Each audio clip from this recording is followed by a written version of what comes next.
Selamat pagi sahabat semua, ketemu dengan saya lagi Dr. Caroline Tirtajasa SPOGK. Hari ini kita akan bincang sedikit tentang pubertas pada perempuan. Nah, anak-anak perempuan ya mengalami pubertas itu dimulai sebetulnya prosesnya saat umur 8 tahun itu sudah mulai ya. Awal pubertas itu sebetulnya ditandai dengan pembesaran payudara, itu yang pertama ya. Setelah itu akan diikuti bersamaan dengan pertumbuhan atau tinggi badannya bertambah. Dan yang terakhir adalah keluarnya mens, ya, menstruasi yang pertama. Jadi keluarnya mens itu menandai akhir dari proses si pubertas pada perempuan, anak perempuan ini. Ya, jadi prosesnya sebetulnya ditandai yang awalnya justru dengan pembesaran payudara dulu dan diakhiri dengan keluarnya mens. Nah, mens pada anak perempuan bisa ditunggu sampai umur 14 tahun, ya, selama perkembangan organ seks sekundernya ada. Maksudnya perkembangan organ seks sekunder, payudaranya berkembang ya, tumbuh bulu-bulu di sekitar rambut kemaluan dan di ketiak. Kalau itu ada ditemukan ya, kita masih bisa tunggu bahkan sampai umur 16 tahun paling lamanya. Tetapi kalau tidak disertai dengan tumbuhnya bulu-bulu, payudaranya juga tidak berkembang, berarti kita pakai batasan yang 14 tahun tadi. Kita masukkan ke diagnosis amenorea primer ya. Kondisi amenorea primer ya, jadi tidak adanya perkembangan seks sekunder pada usia 14 tahun dan tidak ada juga mens yang muncul saat usia 14 tahun, itu harus diwaspadai ya. Harus datang ke dokter ahli untuk dicari tahu penyebabnya apa. Nah, sekarang kita lihat ya, apa sih yang ibu-ibu itu perlu lakukan dan juga anak-anak remaja putri di saat pubertas itu muncul. Kita mulai juga dengan tanda-tandanya dulu ya. Kita lihat gambar di sini. Ini gambar yang mudah untuk dimengerti ya. Mulai dari perubahan emosi ya, mulai labil, payudara juga mulai terbentuk ya, ada gradasinya tuh ya, tender stage-nya ada untuk perkembangan payudara. Kemudian tumbuh rambut kemaluan dan rambut di ketiak ya. Kemudian juga sudah mulai ada bau badan ya yang terbentuk.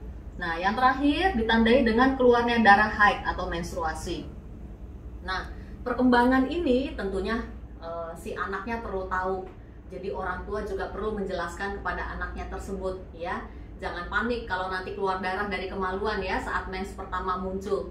Dan apa saja yang harus dilakukan untuk mempersiapkan menghadapi pubertas ini ya. Dimulai dengan pengetahuan seksual tentunya ya. Si anak perlu diberi pengetahuan tentang organ reproduksinya. Bagaimana nanti payudaranya akan berkembang, bagaimana nanti bulu-bulu di ketiak dan kemaluannya mulai muncul, dan apa yang harus dihadapi atau bagaimana bersikap ketika menstruasi pertamanya datang ya. Yang jelas perubahan organ tubuh ini adalah sesuatu yang alami ya.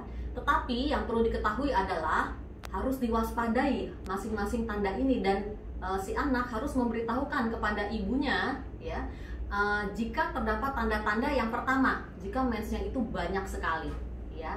Mens yang banyak sekali harus diantisipasi. Kadang-kadang si anaknya sendiri bahkan nggak tahu mensnya banyak atau tidak ya. Karena pada awal pubertas mens itu bisa jadi banyak sekali. Mens yang banyak sekali, lebih banyak dari mens normal, harus di stop ya, harus ditata laksana, harus datang ke dokter.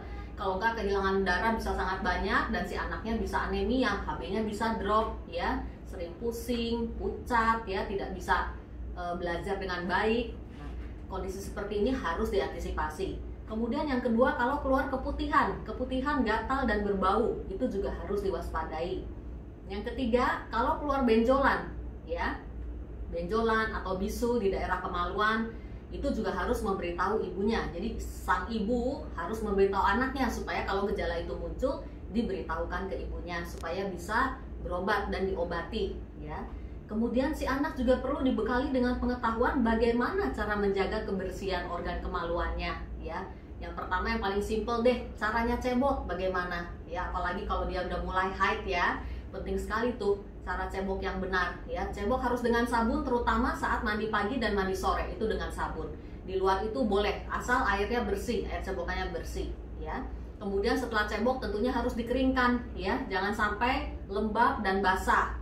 Ya, masih lembab dan basah pakai celana dalam ya, tentunya kondisi suasana di organ kemaluannya juga jadi lembab. Kalau lembab bisa mengundang kuman, bisa mengundang infeksi jamur dan yang lainnya. Dan pakai celana dalam juga jangan beli celana dalam yang ukurannya terlalu pas ya. Justru kita pakai celana dalam yang longgar ya, segar saja supaya nggak ngekep ya. Kalau ngekep suasana jadi lembab dan mengundang infeksi.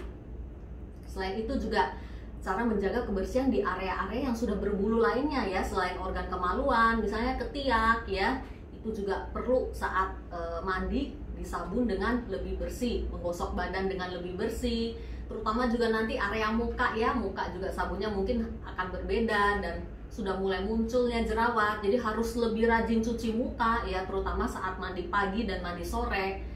Dan semuanya tentunya pengetahuan yang perlu dibekali kepada anak-anak perempuan kita. Sekian dan terima kasih, semoga menjadi manfaat.